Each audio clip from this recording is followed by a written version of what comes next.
In a large bowl, whisk together flour, baking soda, cinnamon, pumpkin pie spice, and salt. The generous quantity of spices give these pumpkin bars an enticing fall flavor. In the bowl of a stand mixer, beat the butter until creamy. Add the brown sugar and cream the butter and sugar together. Beat until the mixture is light and fluffy. Add in the egg and vanilla, then scoop pumpkin puree into the bowl and beat until the mixture is well combined.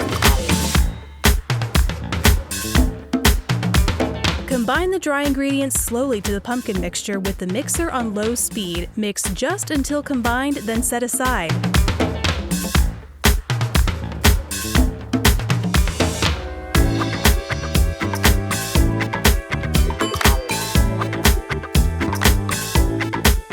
In a clean mixing bowl, beat softened cream cheese until smooth.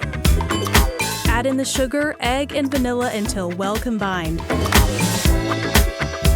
Spray the bottom and sides of a 9 by 13 inch baking dish with cooking spray and add a sheet of parchment paper to the bottom. Spread 2/3 of the pumpkin batter onto the dish. Spoonfuls of the sweetened vanilla cream cheese batter are then dropped on top, followed by the remaining pumpkin batter. Use a spatula to gently swirl the pumpkin and cream cheese mixtures together. Toss pepitas and ground cinnamon and sprinkle them onto the pumpkin cream cheese batter to add a lovely pumpkin seed flavor and crunch. Bake the cake for 35 to 40 minutes and allow the bars to cool.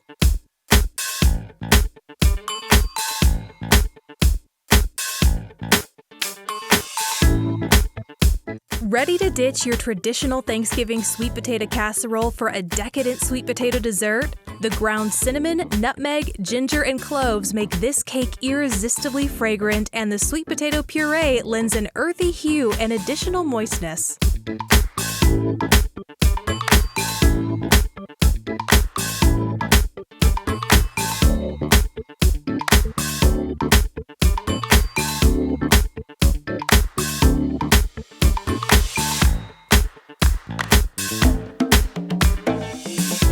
The sweet potato cake is a basic butter cake kicked up with warm spices and a luscious fresh sweet potato puree.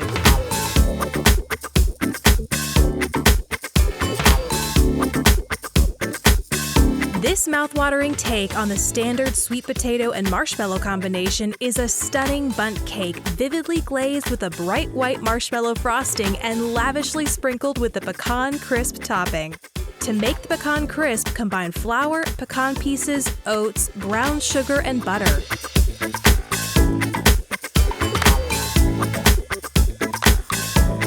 Bake in the oven until golden, then set aside to cool and crisp up.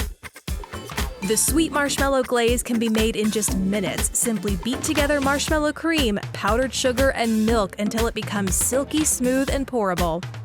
Pour the marshmallow glaze over the top and the sides of the cake, filling in the fluted grooves and drizzling onto the cake plate. Scatter the pecan crisp all over the top of the marshmallow glaze frosting. Refrigerate your cake until the marshmallow frosting is firmed.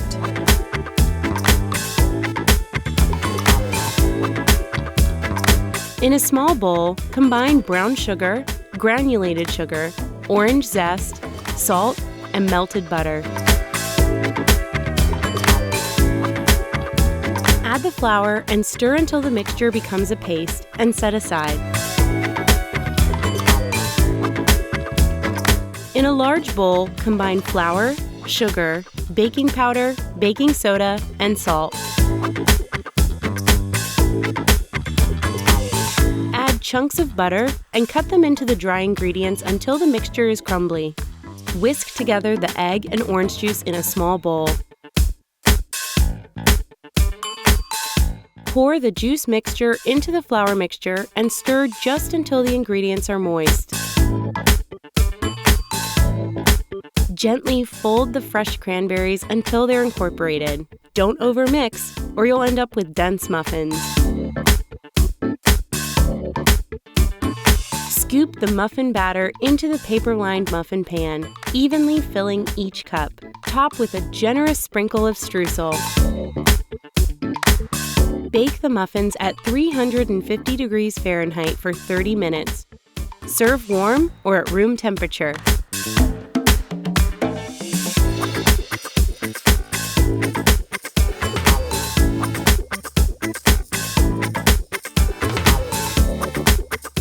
the whole Oreo cookies for this pie, not just the chocolate wafers.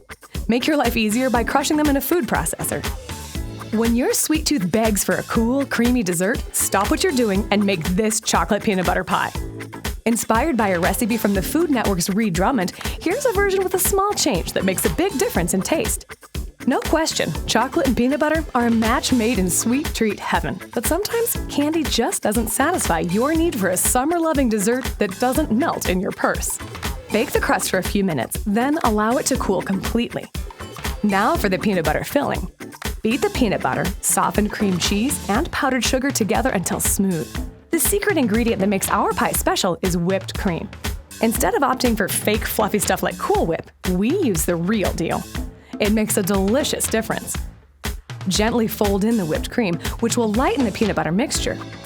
You can use a whisk, which takes a lot of arm power, a hand mixer, or a stand-up mixer fitted with a whisk attachment. Continue to whip just until the cream becomes a billowy cloud of firm peaks that hold their shape after you lift the beater out. Don't over-whip, or you'll end up with butter. For the best whipped cream, make sure the cream and mixing bowl are chilled. Pour the cream into the bowl and whip. Whip the cream on medium to medium-high speed for a few minutes, then add powdered sugar and vanilla. Pour the filling into the chocolate cookie crust and sprinkle with dry roasted peanuts. This chocolate peanut butter pie needs at least 1 hour in the refrigerator to firm up, but it's worth the wait.